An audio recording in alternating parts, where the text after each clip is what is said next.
আসসালামু আলাইকুম, সবাইকে শুভেচ্ছা জানাচ্ছি। মাসুম মাহবুব দেখছেন ওপেন দ্য ইউটিউব চ্যানেল এবং মাসুম মাহবুব ফেসবুক পেজ। আসাম থেকে জানাচ্ছেন আমাদের এক ভাই, দেখছেন, হ্যাঁ? সকল দর্শকদের শুভেচ্ছা জানাচ্ছেন আরেক ভাই, ওকে, আলমগীর ভোলা থেকে, ডক্টর আলমগীর। আমার কিছু দর্শক আছেন, আমি দেখি যে যারা আমার প্রতিটি লাইভে অ্যাটেন্ড করেন, তারা সবসময় খবরের জন্য অপেক্ষায় থাকেন, বোঝা যাচ্ছে তাদের জন্য। প্রিয় দর্শক, আমি সংক্ষিপ্ত এই লাইভটি করব যতটুকু পারি। দুপুরবেলায় আসলেই আপনারা সবাই হয়তো টায়ার্ড। শুরু করি আমার কাছে আজকে যে ইম্পর্টেন্ট খবর আছে সেগুলো। প্রথম কথা হলো, আজকে সেই কাঙ্ক্ষিত দিন, কাঙ্ক্ষিত না, অপ্রত্যাশিত দিন। ডোনাল্ড ট্রাম্প কালকে ঘোষণা দিয়েছিলেন আজ ইরানে জাহান্নাম নামাবেন। আর ডোনাল্ড ট্রাম্পের এমন বক্তব্যের পর ইরানের পার্লামেন্ট থেকে স্পিকার একটা অসাধারণ বক্তব্য দিয়েছেন। তিনি বলেছেন, ইরান তার সিদ্ধান্ত থেকে এক পা পেছনে যাবে না এবং ইরান শত্রুকে মোকাবেলায় তার সর্বোচ্চটা দিয়ে লড়াই চালিয়ে যাবে। এর পরপরই আমরা দেখলাম নেতা কাকুর বাড়িতে ব্যাপক অ্যাটাক শুরু হয়ে গেছে, তার দেশে আর কি, বাড়ি বলতে তার দেশ বোঝাচ্ছে। পাশাপাশি আরব রাষ্ট্রগুলোতে ধুমধারাক্কা শুরু হয়ে গেছে, মারপিট। দর্শক, পাশাপাশি ইসরায়েল অভিযোগ করেছে যে রাশিয়া তারা ইরানকে সব রকম তথ্য দিয়ে সহযোগিতা করছে। কি তথ্য? ইসরায়েলের কোন পজিশন থেকে কারা কিভাবে ইরানে অ্যাটাক করছে, পাইলটদের নাম, ঠিকানা, এভরিথিং রাশিয়া ইরানকে দিয়ে দিচ্ছে, আর ইরান সেই অনুপাতে টার্গেটগুলোতে হিট করছে। কে বলছে এটা? ইসরায়েল। অন্যদিকে এই যুদ্ধের মানে আজকে যে প্রায় 91তম ধাপ ইরান চালাচ্ছে, প্রায় 40 দিন হয়ে গেল। এই লড়াইতে শেষ পর্যন্ত আমেরিকাকে ইরানের পার্লামেন্টের স্পিকার বলেছে, তোমাকে আত্মসমর্পণ করতে হবে। চলুন আমি একটা একটা করে গুরুত্বপূর্ণ খবরগুলো দিচ্ছি। সন্দীপ থেকে দেখছেন মাহমুদুল হাসান ভাই, দাওয়াত দেন না তো সন্দীপের ভাইরা আমাদেরকে। সন্দীপ এত সুন্দর একটা জায়গা, আমার জীবনে একবার যাওয়া হলো না, কেউ জীবনে দাওয়াত দিল না আমাকে। আহা, এই দুঃখী মরে যাব। দর্শক, প্রথম যে খবরটি দিয়ে শুরু করতে চাই সেটি হলো, ইরান ইসরায়েলে ব্যাপক অ্যাটাক শুরু করেছে এবং যে মিসাইল বা ড্রোন দিয়ে অ্যাটাকগুলো করছে, এতে করে ব্যাপক ক্ষতির মুখে পড়ে গেছে দেশটি।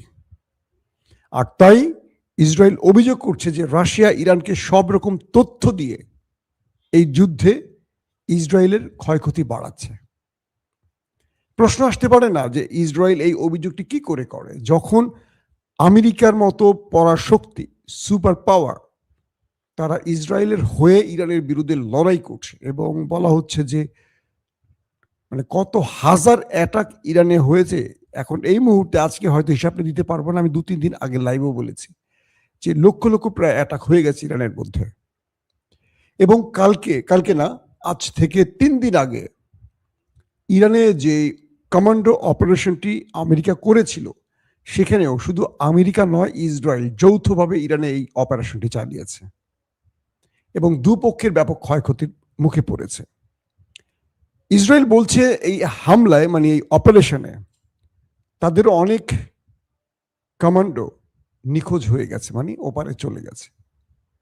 ডোনাল্ড ট্রাম্প তিনি এই বিষয়টিকে স্পষ্ট স্বীকার না করলেও মার্কিন গণমাধ্যমগুলো বলছে ইরানের শক্ত প্রতিবাদে বা প্রতিরোধে বা প্রতিঘাতে এই দুটো দেশ ব্যাপক ক্ষতির মুখে পড়েছে। আমেরিকানরা প্রশ্ন তুলেছে যে মিস্টার ট্রাম্প 1 থেকে 1.5 ডজন এয়ারক্রাফট একজন পাইলটের উদ্ধারের নাম করে যে ক্ষতিগ্রস্ত করলো, এই অর্থ বা এই বিশাল খরচ আমেরিকানরা বহন করবে না ট্রাম্পের স্বেচ্ছাচারিতা বহন করবে? রাশিয়া স্পষ্ট আমেরিকাকে বলে দিয়েছে যে তুমি ইরানকে যে বারবার আলটিমেটাম দিচ্ছ, তুমি কে এই ধমকটি দেবার? রাশিয়া আমেরিকাকে বলছে, তুমি কখনো 48 ঘন্টা, কখনো 5 দিন, কখনো 10 দিন যে আলটিমেটাম দিচ্ছ, তুমি আলটিমেটাম দেয়ার কে? আমেরিকা রাশিয়ার এই প্রশ্নের উত্তর এখনো দেয়নি। তবে ডোনাল্ড ট্রাম্প কালকে বলেছেন আজ মঙ্গলবার পুরো ইরানে তিনি জাহান্নাম নামাবেন, পাথরের যুগে পাঠিয়ে দেবেন। এর উত্তরে ইরানের স্পিকার তিনি বলেছেন যদি ইরানের কোনো পাওয়ার প্ল্যান্টে, কোনো জ্বালানি প্ল্যান্টে একটি অ্যাটাক হয় তাহলে নেতানিয়াহুর দেশ এবং আরবের দেশকে পাথরের যুগে পাঠানো হবে। বুঝতে পারছেন? ইতিমধ্যে সৌদি আরব, আরব আমিরাত, কুয়েতে ব্যাপক অ্যাটাক শুরু হয়ে গেছে ইরানের পক্ষ থেকে। ইরান বলছে যদি ইরানের যে ক্ষেত্রগুলোকে টার্গেট করবে আমেরিকা, ইরান শত্রু সেই টার্গেটে হিট করবে। আমেরিকা কোন কোন টার্গেট সিলেক্ট করেছে ইরানের? প্রথমে পাওয়ার প্ল্যান্ট, সেকেন্ড ইরানের পানির প্ল্যান্টগুলো যেখান থেকে পানিকে শুদ্ধ করা হয়, শোধন করা হয়। 3 নাম্বার তাদের বিভিন্ন গুরুত্বপূর্ণ স্থাপনা। 4 নাম্বার ইরানের মিলিটারি বিভিন্ন স্টেশনগুলোকে টার্গেট করা হবে এবং তাদের সামরিক খাতগুলোকে টার্গেট করা হবে।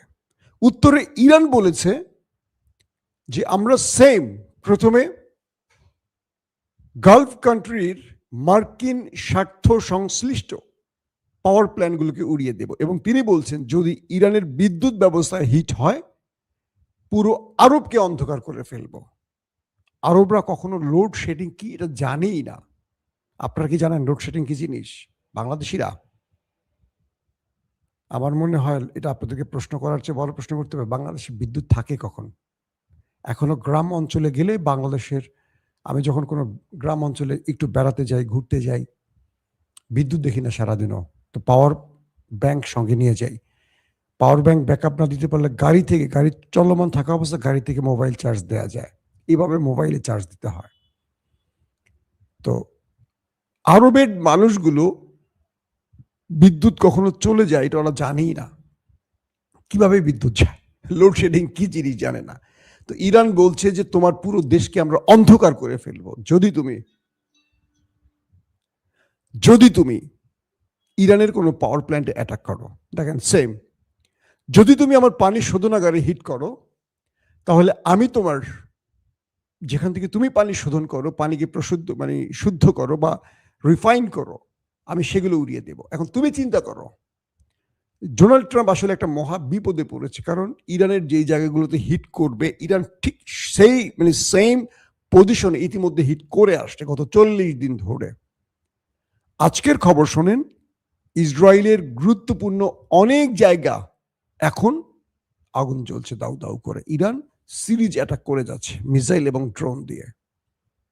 আরবের ভেতরে হিট হয়ে গেছে, সৌদি আরবে হয়েছে, আরব আমিরাতে হয়েছে, কুয়েতে হিট হয়ে গেছে, ইসরায়েলের একটি তেলের ট্যাঙ্কারে হিট হয়ে গেছে, সেটা জ্বলে একটা ক্রুজ মিসাইল দিয়ে ইরান হিট করেছে, সেই জাহাজটি এখন চলছে। বিভিন্ন জায়গায় ইরান একেবারে ধুমধারাক্কা শুরু করে দিয়েছে হিট ইতিমধ্যে। আমেরিকার স্টার্ট হওয়ার আগে ইরান স্টার্ট করে দিয়েছে। তবে ইরান বলছে যে আমেরিকা এবং ইসরায়েল দাবি করেছিল, মোসাদের পক্ষ থেকে বা ইসরায়েলের মিলিটারিরা দাবি করেছিল বা রাষ্ট্রীয় কর্তৃপক্ষ দাবি করেছিল ইরানের মিসাইল প্রায় ফুরিয়ে আসছে। তাদের কাছে তথ্য আছে ইরানের আর কোনো মিসাইল লড়াই কন্টিনিউ করার মতো অবস্থা নেই। এর উত্তরে ইরানের আইআরজিসির পক্ষ থেকে বলা হয়েছে ওরা কল্পনা করতে পারবে না যে ইরান তাদের যে মিসাইল সিটি বানিয়েছে, একটি মিসাইল সিটিতেই এখনো যে মিসাইল রয়েছে এটা ইসরায়েলের কল্পনার চেয়ে 3 গুণ বেশি। এটা কে বলছে? ইরানের পক্ষ থেকে বলা হচ্ছে যে একটি মিসাইল সেন্টারে যেই পরিমাণ মিসাইল এখনো অবশিষ্ট, একটি তাদের রয়েছে প্রচুর মিসাইল সেন্টার পাহাড়ের মধ্যে, পাহাড় কেটে কেটে।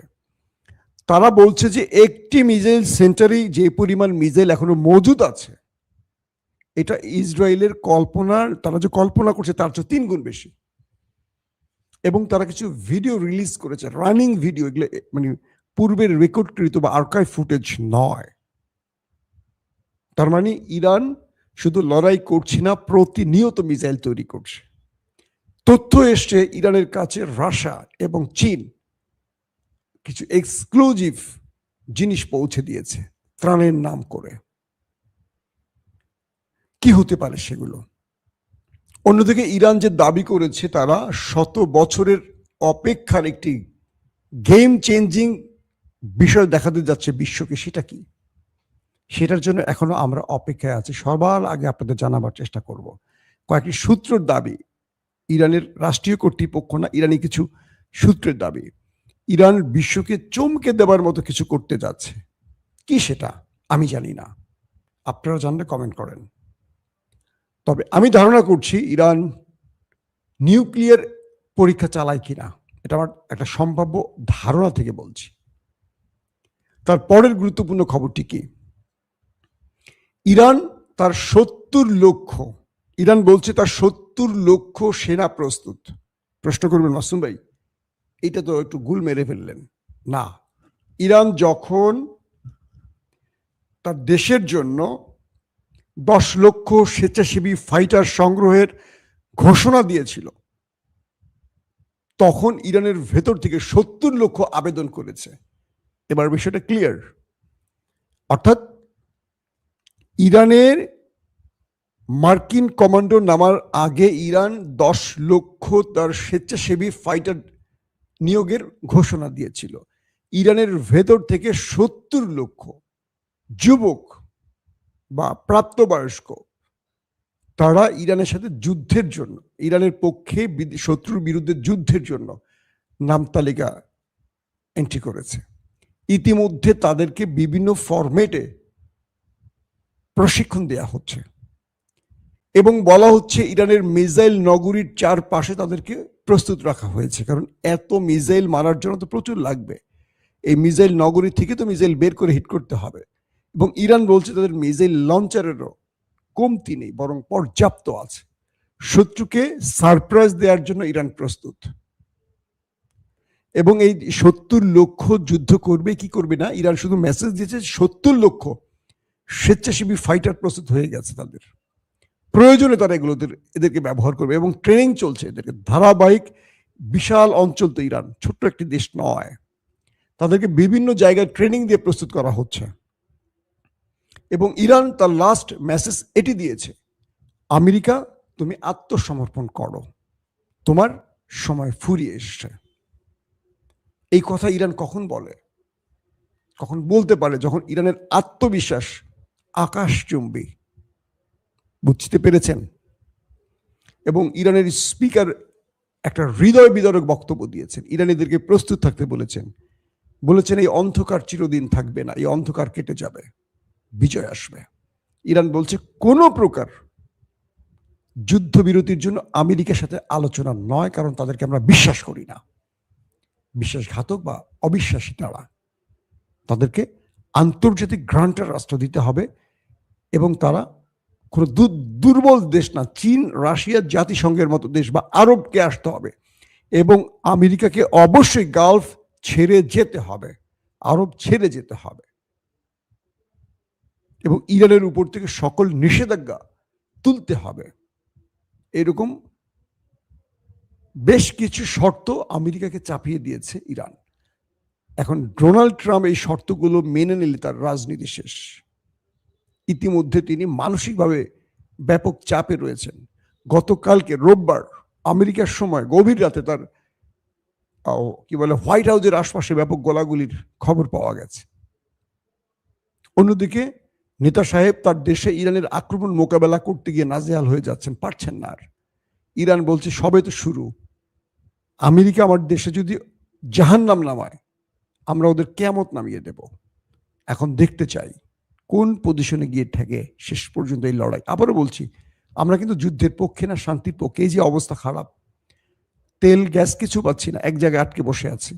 অনেক গুরুত্বপূর্ণ সফর বাতিল হয়ে গেছে আমার, গাড়ি নিয়ে বেরোতে পারছি না, তেলও নাই, গ্যাসও নাই। কি করব বলেন? পৃথিবী অচল হয়ে পড়ছে। আমরা চাই এই লড়াই বন্ধ হোক এবং ইরান তার যে অধিকার নিয়ে কথা বলছে সেই অধিকার পৃথিবী মেনে নেক। একটি রাষ্ট্র যুগের পর যুগ নিষেধাজ্ঞার মধ্যে আছে, অন্য রাষ্ট্ররা ইচ্ছে মতো সেখানে সে অ্যাটাক করবে, এটা তো আসলে বৈধ নয়। সভ্য মানুষের এই বিষয়গুলোকে নিয়ে প্রতিবাদ করা উচিত। আমরা শান্তির পক্ষে, যুদ্ধের পক্ষে নই। আল্লাহ হাফিজ। ওপেন দাইস মানে সত্যকে সত্য বলা, মিথ্যেকে মিথ্যে বলা। আমরা শোনা কথা নয়, চোখে যা দেখি তাই বলি।